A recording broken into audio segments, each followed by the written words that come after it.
نحمدہ و نصلی علی رسولہ الکریم اما بعد فاعوذ باللہ من الشیطان الرجیم بسم اللہ الرحمن الرحیم۔ ایک شاندار کامیابی ایک انتہائی سادہ پروگرام کے ذریعے حاصل ہوتی ہے جو قرآن میں اس طرح مذکور ہے: یا ایھا المدثر قم فانذر ربک فکبر وثیابک فطہر والرجز فاہجر ولا تمنن تستکثر ولربک فاصبر۔ اے کپڑا اوڑھنے والے اٹھ، لوگوں کو ڈرا اور اپنے رب کی بڑائی بیان کر، اور اپنے اخلاق کو اچھا بنا اور گندی باتوں کو چھوڑ دے، اور ایسا نہ کر کے احسان کرے اور بدلہ چاہے، اور اپنے رب کے لیے صبر کر۔ اس پروگرام کا خلاصہ کریں تو اس سے صرف 3 نکات سامنے آتے ہیں۔ نمبر 1، ذاتی اصلاح، اس طرح کہ خدا کی عبادت کی جائے، اپنے اخلاق کو درست کیا جائے اور ہر قسم کے برے کاموں کو چھوڑ دیا جائے۔ نمبر 2، انسان کو اس حقیقت سے آگاہ کیا جائے کہ وہ ایک خدا کا بندہ ہے اور مرنے کے بعد اسے خدا کے سامنے حاضر ہونا ہے۔ نمبر 3، اپنی اصلاح اور دوسروں کی آگاہی کے لیے اس جد و جہد میں جو مصائب اور مشکلات درپیش آئیں ان پر صبر کرتے ہوئے خدا کے فیصلے کا انتظار کیا جائے۔ اسلامی جد و جہد اپنی اصل حقیقت کے اعتبار سے ایک ذاتی جد و جہد ہے۔ ایک بندہ مومن کو جو چیز متحرک کرتی ہے وہ تمام تر یہ جذبہ ہوتا ہے کہ وہ خدا کے ہاں نجات حاصل کر سکے۔ اسلام جب کسی کے دل میں حقیقی طور پر جگہ کرتا ہے تو اس کے تمام جذبات اس ایک سوال پر مرکوز ہو جاتے ہیں کہ وہ کس طرح اپنے رب کی رحمت و مغفرت میں حصے دار بنے۔ وہ اپنے خیالات، عقائد، اخلاق، اعمال اور زندگی کی تمام سرگرمیوں کو ایسے رخ پر ڈالنے کے لیے فکر مند ہو جاتا ہے جو اس کی آخرت میں خدا کی پکڑ سے بچا سکے۔ وہ دوسروں کو اسلام کی طرف بلانے سے پہلے خود اول المسلمین بنتا ہے۔ سورہ انعام کی آیت نمبر 14 میں اللہ تعالیٰ کا ارشاد ہے: قُلْ إِنِّي أُمِرْتُ أَنْ أَكُونَ أَوَّلَ مَنْ أَسْلَمَ وَلَا تَكُونَنَّ مِنَ الْمُشْرِكِينَ۔ کہہ دیجئے مجھے حکم دیا گیا ہے کہ میں سب سے پہلا اسلام لانے والا بنوں۔ اول المسلمین بننا باعتبار محرک ایک انتہائی انفرادی واقعہ ہے، مگر باعتبار نتائج وہ وسیع ترین اجتماعی واقعہ بن جاتا ہے۔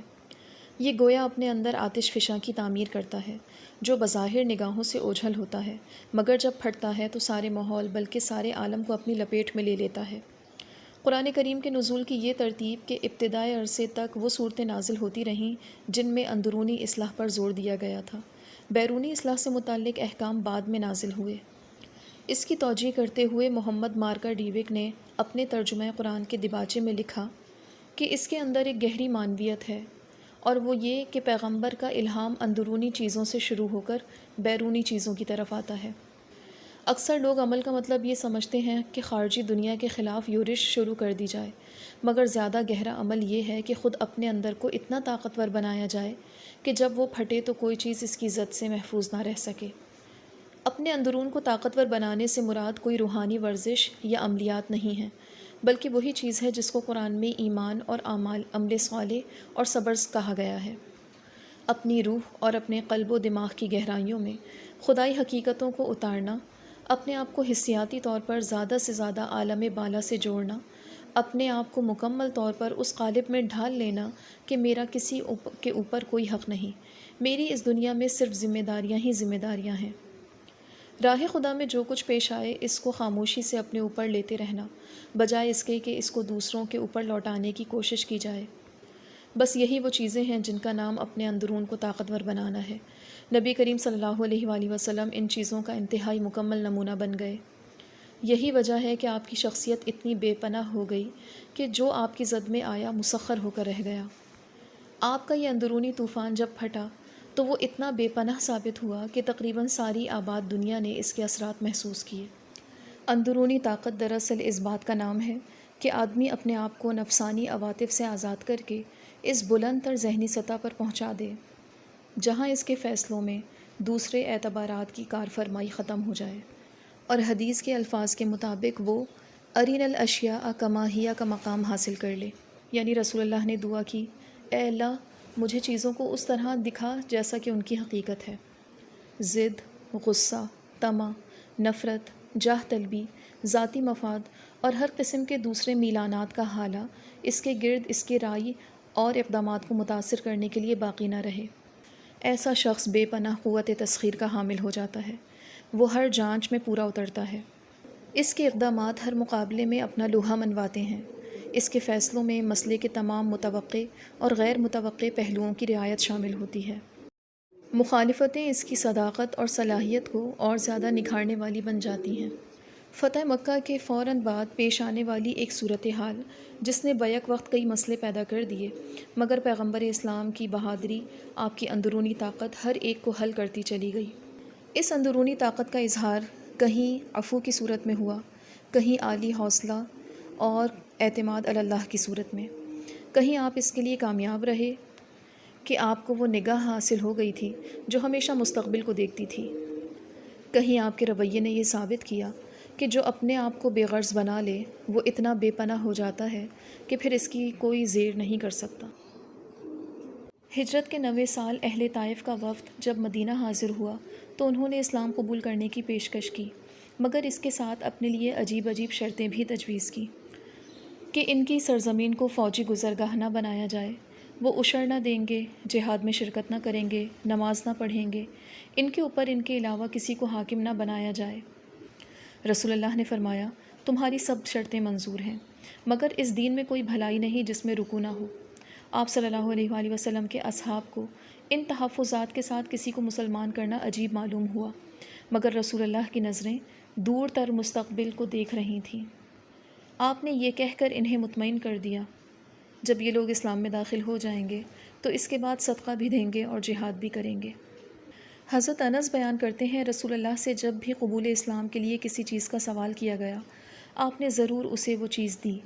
آپ کے پاس ایک آدمی آیا، آپ نے اس کے لیے اتنی کثیر بکریوں کے دینے کا حکم فرمایا جو 2 پہاڑوں کے درمیان حد نظر تک پھیلی ہوئی تھیں۔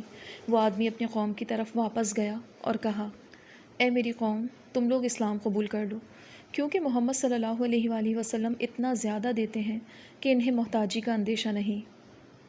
راوی کہتے ہیں، آدمی آپ کے پاس آتا تھا اور اس کا مقصد صرف دنیا ہوتی تھی، مگر اس پر شام نہیں گزرتی تھی کہ دین اس کے لیے دنیا اور جو کچھ دنیا میں ہے اس سے زیادہ محبوب ہو جاتا تھا۔ اقبال نے کیا خوب ہی کہا ہے، تو اپنے من میں ڈوب کر پا جا سراغ زندگی، تو اگر میرا نہیں بنتا نہ بن، اپنا تو بن۔ آپ صلی اللہ علیہ وآلہ وسلم نے صحابہ کا مزاج یہ بنایا کہ ملکوں کو فتح کرنا اور مال غنیمت حاصل کرنا بڑی چیز نہیں، بڑی چیز یہ ہے کہ تمہارے ذریعے اللہ تعالیٰ کچھ لوگوں کو ایمان کی دولت عطا فرمائے۔ غزوہ خیبر میں جب آپ صلی اللہ علیہ وآلہ وسلم نے حضرت علی رضی اللہ تعالیٰ عنہ کو جھنڈا عطا کیا تو ان سے فرمایا، نرمی کے ساتھ جاؤ، جب ان کے میدان میں پہنچ جاؤ تو ان کو اسلام کی دعوت دو اور ان کو بتاؤ کہ ان پر اللہ کے کیا حقوق ہیں۔ خدا کی قسم، اگر تمہارے ذریعے سے کسی ایک شخص کو بھی ہدایت دے دے تو یہ تمہارے لیے سرخ اونٹوں سے بہتر ہے۔ صبر کا لفظ عربی زبان میں ایسے موقع پر بولا جاتا ہے جبکہ کسی چیز میں اثر پذیری کے بجائے جماؤ کی کیفیت بتانا مقصود ہو۔ مثلاً صبارتن اس سخت بنجر زمین کو کہتے ہیں جو بیج کو قبول نہ کرے۔ اسی طرح بہادر کو صبور کہتے ہیں کیونکہ وہ خارجی دباؤ کا مقابلہ کرتے ہوئے اپنی شخصیت کو قائم رکھتا ہے۔ یہ صبر اس انسان کی اعلیٰ ترین صفت ہے جس کے اندر اسلام ایک مقصد بن کر شامل ہو گیا ہو۔ اسلام اس کے اندر ایسی حرارت پیدا کر دیتا ہے جس کے بعد وہ سست نہیں پڑتا، وہ کمزوری نہیں دکھاتا، وہ عاجزی ظاہر نہیں کرتا۔ ایمان و اسلام کا مطلب خدا پر اعتماد کرنا ہے، اور جو شخص خدا پر اعتماد کر لے وہ عطا طاقت کا مالک ہو جاتا ہے۔ اس کے لیے کسی مرحلے پر بے صبری کا سوال ہی پیدا نہیں ہوتا۔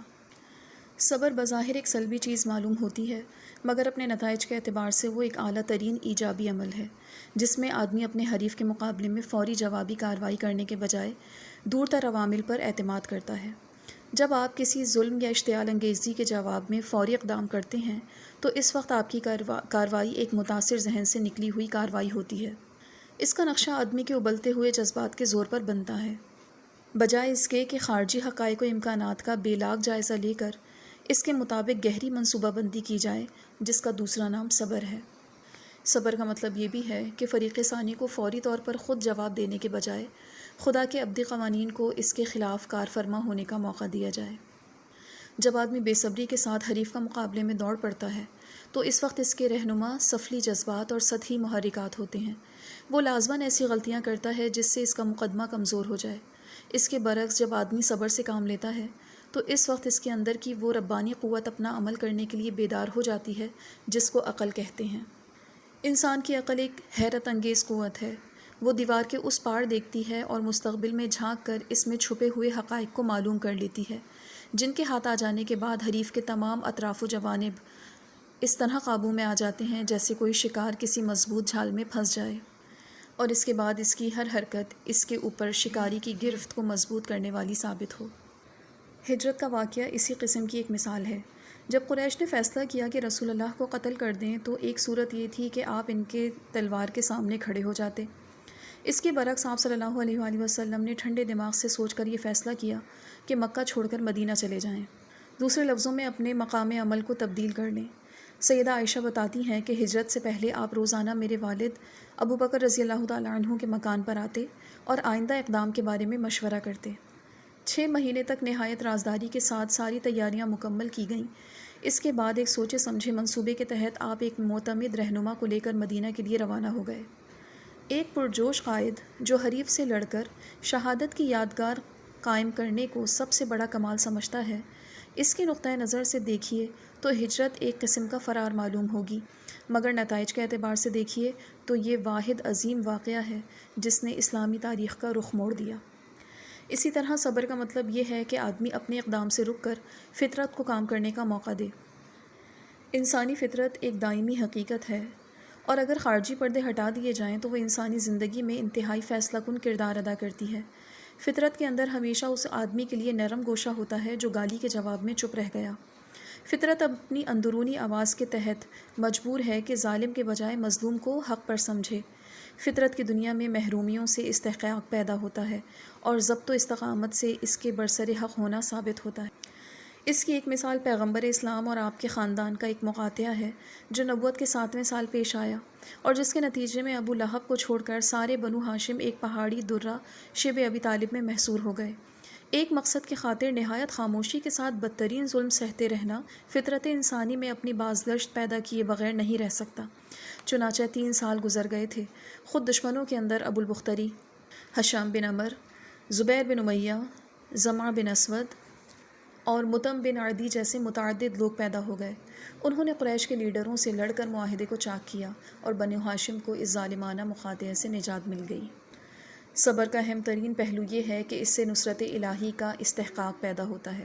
جب ایک شخص صحیح مقصد کی خاطر صبر کرتا ہے تو وہ اپنے مسائل کے لیے مالک کائنات کے اوپر بھروسہ کرتا ہے، اور یہ ناممکن ہے کہ کوئی شخص ایک صحیح مقصد کے لیے مالک کائنات پر بھروسہ کرے اور وہ اس کے بھروسے کو پورا نہ کرے۔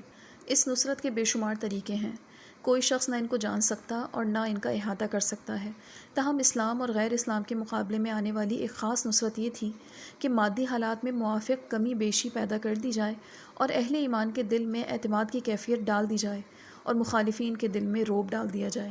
بظاہر مسلمانوں کے مادی حالات میں کمی ایک آزمائش تھی، مگر اس کے باوجود اللہ پر اعتماد ایک کامیابی تھی۔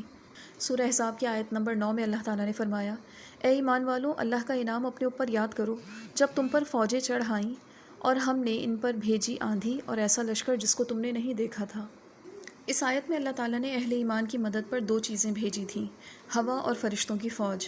ہوا کوئی انوکھی چیز نہیں، وہ ایک دبیز غلاف کی شکل میں ہر وقت کرۂ ارض کے چاروں طرف لپٹی ہوئی موجود ہے، مگر ایک خاص وقت میں ایک خاص مقام پر اس کے اندر تیزی پیدا کر دی گئی، جس کے نتیجے میں وہ اہل ایمان کے لیے نصرت بن گئی۔ اس سے معلوم ہوا کہ جب اللہ تعالیٰ کسی گروہ کی مدد کرنا چاہتا ہے تو مادی واقعات میں شدت پیدا کر دیتا ہے، جس کا نتیجہ اس کے حق میں کامیابی کی شکل میں ظاہر ہوتا ہے۔ فرشتوں کی فوج کا مطلب یہ نہیں ہے کہ وہ مسلمانوں کے ساتھ مل کر تلوار چلاتے تھے، یہ در حقیقت ایک قسم کی نفسیاتی مدد تھی، نہ کہ عام معنوں میں حربی یا جنگی مدد۔ فرشتے اس لیے آتے تھے کہ ایک طرف مسلمانوں کے دل میں ثبات اور دوسری طرف مخالفین اسلام کے دلوں میں رعب پیدا کر دیں۔ وہ مسلمانوں کی نظر میں مخالفین اسلام کی فوج کو کم کر کے دکھاتے تھے اور مخالفین اسلام کی نظر میں مسلمانوں کی فوج کو بہت زیادہ کر دیتے تھے۔ یہ ایمان، عمل صالح اور صبر ایک مومن کا ہتھیار ہے اور اس کی اندرونی طاقت ہے۔ جتنا وہ اعلیٰ بالا سے اپنے آپ کو جوڑے گا، اتنا ہی اس کا اندرون سطحی مقابلے کے لیے طاقتور ہوگا۔ وآخر دعوانا ان الحمد للہ رب العالمین۔ يا حامل القرآن قد خص